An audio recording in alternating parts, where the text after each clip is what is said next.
হজ কি প্রত্যেক বছর করা ফরজ? জীবনে একবার ফরজ নাকি প্রত্যেক বছর ফরজ? একবার নাই, দুইবার নাই, তিনবার রাসূলকে প্রশ্ন করলেন। রাসূলুল্লাহ সাল্লাল্লাহু আলাইহি ওয়াসাল্লাম চুপ থাকলেন, কোনো উত্তর দেন নাই, কোনো উত্তর দেন নাই। রাসূলুল্লাহ সাল্লাল্লাহু আলাইহি ওয়াসাল্লাম বলেন, যদি আমি তিনবার বলতাম হা হা হা, প্রত্যেকবার যদি তোমার প্রশ্নের উত্তরে আমি হা বলতাম, তোমাদের উপর হজ করা ফরজ হয়ে যাইত। কিন্তু আমি চুপ থাকছি, আমি জানি তোমরা প্রত্যেক বছর হজ করতে সক্ষম হইবে না। অতএব তোমরা আমাকে এমন কোন বিষয়ে প্রশ্ন করবে না, আমি যা বলবো তার উপর তোমরা ক্ষান্ত থাকবে।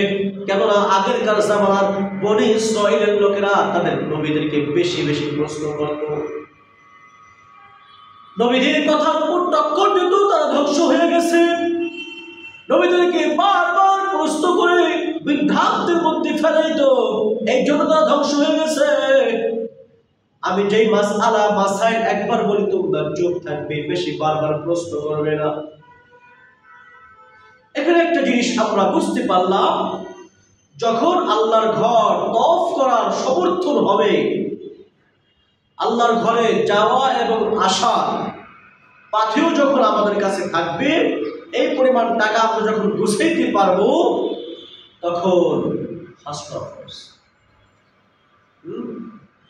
অতএব আমার বর্তমান মানুষ বিমান দিয়ে যায়, বিমান ভাড়া, ওইখানে থাকতে যে টাকা লাগবে, খাওয়া দাওয়া, আসতে আসতে যে টাকা লাগবে, খাওয়া দাওয়া করতে যে টাকা লাগবে, এবং যে কদিন আপনি হজে যাবেন ওই কদিন আপনার পরিবারকে এমন কিছু টাকা দেওয়া যাওয়া, যাতে তারা ওই 40 দিন বা 50 দিন যে কদিন আপনি হজে থাকবেন ওই কয়দিন তারা চলতে পারে, এত পরিমাণ টাকা হইলে আপনার উপর হজ করা ফরজ।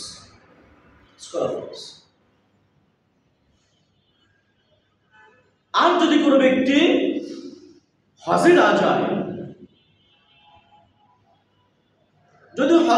যায়, আলী রাদিয়াল্লাহু তাআলা থেকে বর্ণিত, তিনি বলেন রাসূলুল্লাহ সাল্লাল্লাহু আলাইহি ওয়াসাল্লাম তিনি এক হাদিসের মধ্যে বলেন,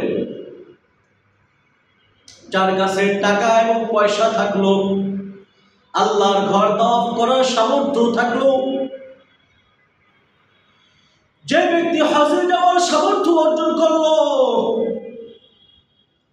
কিন্তু তওয়াফ করতে গেল না, হজ করলো না, আল্লাহর ঘর তওয়াফ করলো না, আল্লাহর ঘরে হজ করতে গেল না, সে ইহুদি হইয়া মারা যাক, খ্রিস্টান হইয়া মারা যাক, যায় আসে না, তার দেখার বিষয় আমার না। অতএব যাকে আল্লাহ মাল দিয়েছে, সুস্থ সবল দেহ দিয়েছে, বাইতুল্লাহ যাওয়ার সক্ষমতা যাকে দিয়েছে, ওই ব্যক্তি যদি আল্লাহর রাস্তায় এই হজ না করে, সে ইহুদি হয়ে মারা যাক, খ্রিস্টান হয়ে মারা যাক, এটা দেখার বিষয় না। কি বুঝলেন? আল্লাহর এই ঘর আপনি তওয়াফ করলেন না, হজ করলেন না, আল্লাহ আপনাকে তৌফিক দিয়েছে, লক্ষ লক্ষ কোটি কোটি টাকা দিয়েছে, এরপরে আপনি বৃদ্ধাঙ্গুলি দেখাইছেন, আপনি কিপটামি করতেছেন, সন্তানদের জন্য টাকা গোছাইতেছেন, আর বলেন টাকা রাখছি মেয়েকে বিবাহ দেব, এই টাকা রাখছি ছেলেকে পরীক্ষা দেওয়াবো, এই টাকা রাখছি সন্তানকে ফ্ল্যাট কিনে দেবো, এই টাকা রাখছি আমার অমুক জায়গা কাজে লাগবে, এই টাকা রাখছি শেষ বয়সে ভক্ষণ করবো। না না না, আপনার যদি আল্লাহর ঘরে তওয়াফ করতে যাওয়া আসার ভাড়া হয়ে যায়, বিমান ভাড়া হয়ে যায়, তখন আপনার হজ করতেই হবে। এমন অবস্থায় যদি আপনি হজ ফরজ অবস্থায় রেখে মারা গেলেন, তখন আপনি ইহুদি হয়ে মারা গেলেন বা খ্রিস্টান হয়ে মারা গেলেন, দেখার বিষয় না। তাহলে কেমন? কালকে আমাদের ময়দানে বুঝলাম আপনি ইহুদি অথবা খ্রিস্টানদের কাতারে পড়বেন। যদি আপনার মৃত্যু ইহুদির মতো হয়, খ্রিস্টানদের মতো হয়, তাহলে কাল কিয়ামতের ময়দানে আপনি ইহুদি এবং খ্রিস্টানদের কাতারেই পড়বেন। নাউজুবিল্লাহ, নাউজুবিল্লাহ। এই হজের সময় অনেক সময় মানুষ ছোট ছোট নাবালিকদেরকেও নিয়ে যায় হজে। এক মহিলা প্রশ্ন করলো, ইয়া রাসূলুল্লাহ, ইয়া হাবিবাল্লাহ, আমি যদি আমার সন্তানকে, নাবালিক সন্তানকে আল্লাহর ঘর তওয়াফ করতে নিয়ে যাই, কোনো সমস্যা আছে নি? কয় না। রাসূল বলে, তুমি যদি তোমার সন্তানকে আল্লাহর ঘর তওয়াফ করার জন্য নিয়ে যাও, হজ করাইতে নিয়ে যাও, উমরা করাইতে নিয়ে যাও, তার যে সব হবে এই আমল নামা তুমি পেয়ে যাবে। বলেন সুবহানাল্লাহ। যদি আপনাকে সমর্থন দিয়ে থাকে আল্লাহ তাআলা, এই পরিমাণ অর্থ দিয়ে থাকে, সন্তানকেও নিয়ে যান। আবার যখন সন্তান বালেগ হওয়ার পর নিজেই মালিক হবে টাকার, তখন তার উপরও হজ ফরজ হয়ে যাবে, তার উপরও হজ করা ফরজ হয়ে যাবে। অতএব এই যে আল্লাহর ঘর তওয়াফ করা, আল্লাহর ঘর তওয়াফ করা, যাকে আল্লাহ টাকা দিয়েছে, নিয়ামত দিয়েছে, সবাইকে আল্লাহ নিয়ামত দেয় না। জানেন কত মানুষ, লক্ষ লক্ষ মানুষ আজকে খাবার পাইতেছে না, লক্ষ লক্ষ মানুষ পানি পাইতেছে না, লক্ষ লক্ষ মানুষ আজকে তারা ঘরের মধ্যে শুইতে পারে না। দেখেন ঢাকার শহর বিভিন্ন অলিতে গলিতে মানুষ শুয়ে আছে, রাস্তায় রাস্তায় পড়ে আছে। দেখে দেখে শিক্ষা নেওয়া উচিত। আমরা অনেক সময় দেখি, অনেক মুসল্লিদেরকে শুনি, তারা লক্ষ লক্ষ টাকা দিয়ে ফ্ল্যাট কিনেছে, হজ করি নাই, হজ করি নাই। কেন? বলছে হুজুর 20 লাখ টাকা ছিল, রেখে দিয়েছিলাম মেয়েকে বিবাহ দেবো বিধায়। নাউজুবিল্লাহ। আরে আপনার মেয়ের চিন্তা আল্লাহর হাতে। আপনি চিন্তা করেছেন 20 লক্ষ টাকা দিয়ে সুন্দর জামাই আপনি রইবেন, জামাইকে আপনি ফার্নিচার কিনে দেবেন। না না না, যদি আপনি আল্লাহর এই ঘর তওয়াফ করে আসতেন, যদি আল্লাহকে আপনি সন্তুষ্ট করে আসতেন, এমন হতো আল্লাহ আপনার মেয়ের জন্য আরো সুদর্শন পাত্র, আরো নেককার পাত্র, আরো সম্ভ্রান্ত পাত্র আল্লাহ আপনার জন্য রাখতে পারতেন, আপনার মেয়ের জন্য রাখতে পারতেন। বুঝি না, বুঝার চেষ্টাও করি না, আলেমদের কাছেও আসি না, আলেমদের কাছেও আসি না। আবার দেখা যায় অনেক মানুষ হজে যায়, প্রত্যেক বছর বছর হজে যায়, কিন্তু হারাম মাল নিয়ে। কি মাল নিয়ে? হারাম মাল, হারাম মাল। ভূমি অফিসের কর্মকর্তা লক্ষ লক্ষ টাকা ঘুষ পাইতেছে, বড় পুলিশ কর্মকর্তা, র্যাবের কর্মকর্তা, নাম বলবো না, বিভিন্ন বড় বড় কর্মকর্তা, হ্যাঁ, প্রত্যেক বছর বছর হজে যায়, দাড়ি লাল, কি সুন্দর টুপি মাথায় দেয়। টাকা হারাম, টাকা কি হারাম। হজ যখন আপনি হজ করবেন, হারাম টাকা দিয়ে যাওয়া হবে না। হারাম টাকার হজ আল্লাহ কবুল করে না। আপনারা কে বলেছে ঘুষ খাইতে? আপনারা কে বলেছে সুদ খাইতে? আপনারা কে বলেছে অন্যের জমি গ্রাস করতে?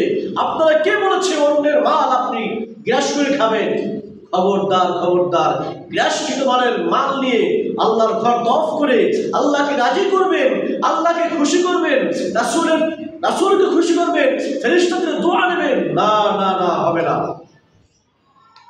রাসূলুল্লাহ সাল্লাল্লাহু আলাইহি ওয়াসাল্লাম এই সম্বন্ধে বলেন, এই ওগো আল্লাহর বান্দারা, শোনো শোনো শোনো শোনো। যখন আল্লাহর বান্দা যখন ঘর থেকে বের হয় হজের উদ্দেশ্যে, যখন ঘর থেকে বের হয়, যখন সে যানবাহনে চলে আর বলে লাব্বাইক আল্লাহুম্মা লাব্বাইক, আল্লাহুম্মা লাব্বাইক লা শারীকা লাকা লাব্বাইক ইন্নাল হামদা ওয়ান নি'মাতা লাকা ওয়াল মুলক লা শারীকা লাকা লাব্বাইক। আল্লাহ আমি হাজির।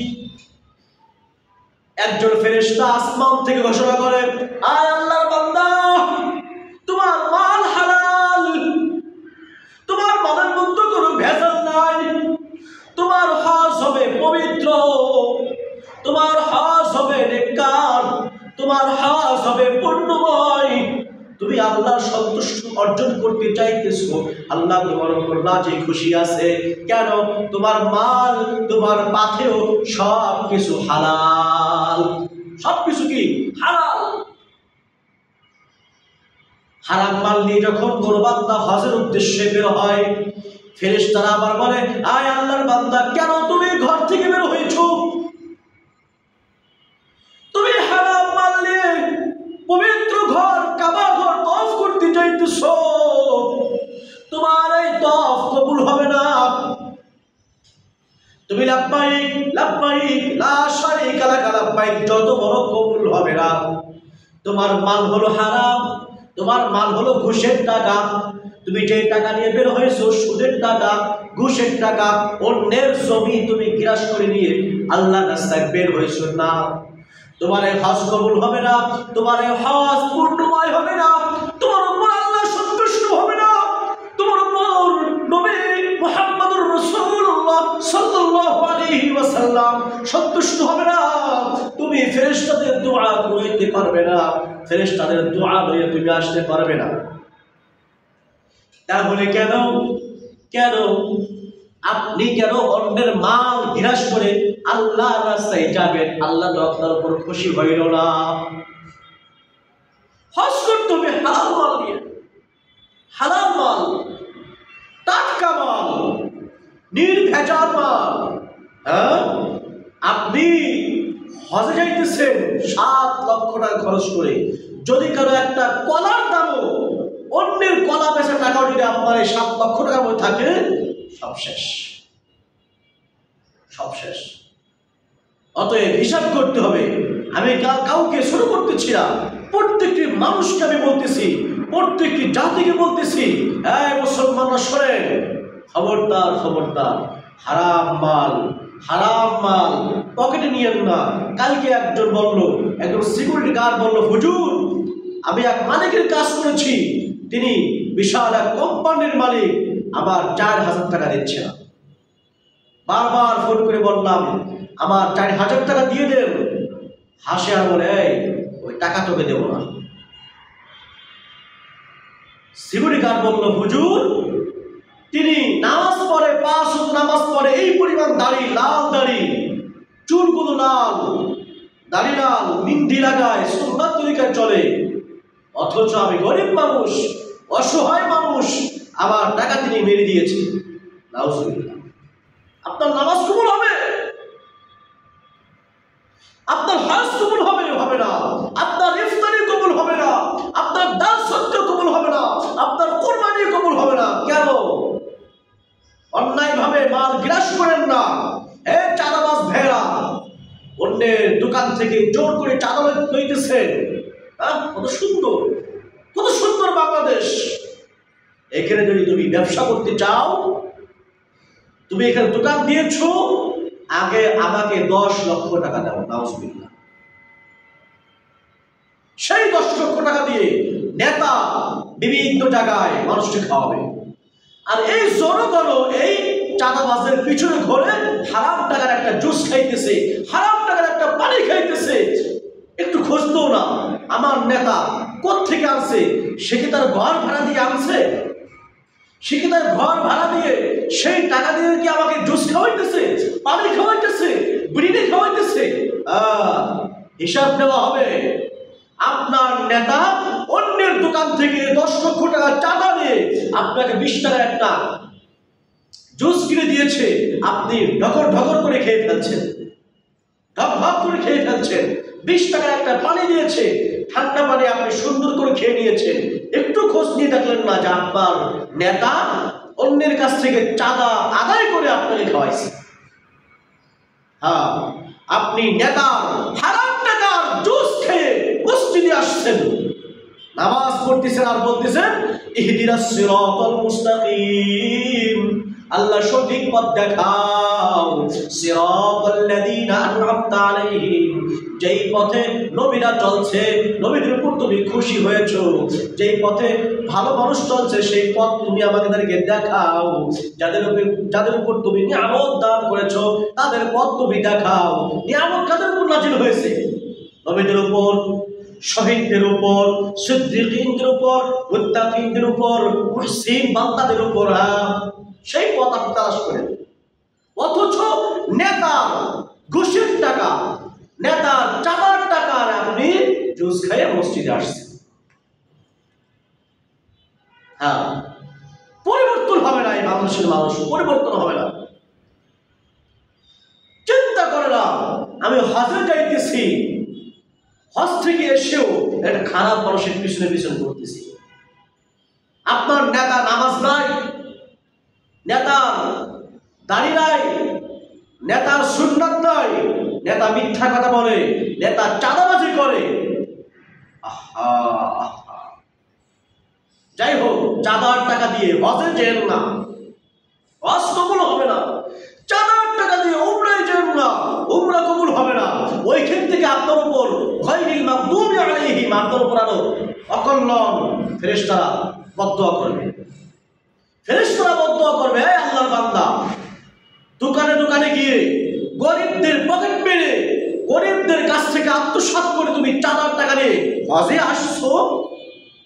হাদিসের কথা, রাসূলুল্লাহ সাল্লাল্লাহু আলাইহি ওয়াসাল্লাম বলেছেন, ঘোষণাকারী ফেরেশতা বলে, হে আল্লাহর বান্দা, তোমার মাল হারাম, তুমি যতই লাব্বাইক আল্লাহুম্মা লাব্বাইক বলো, তোমার হজ কবুল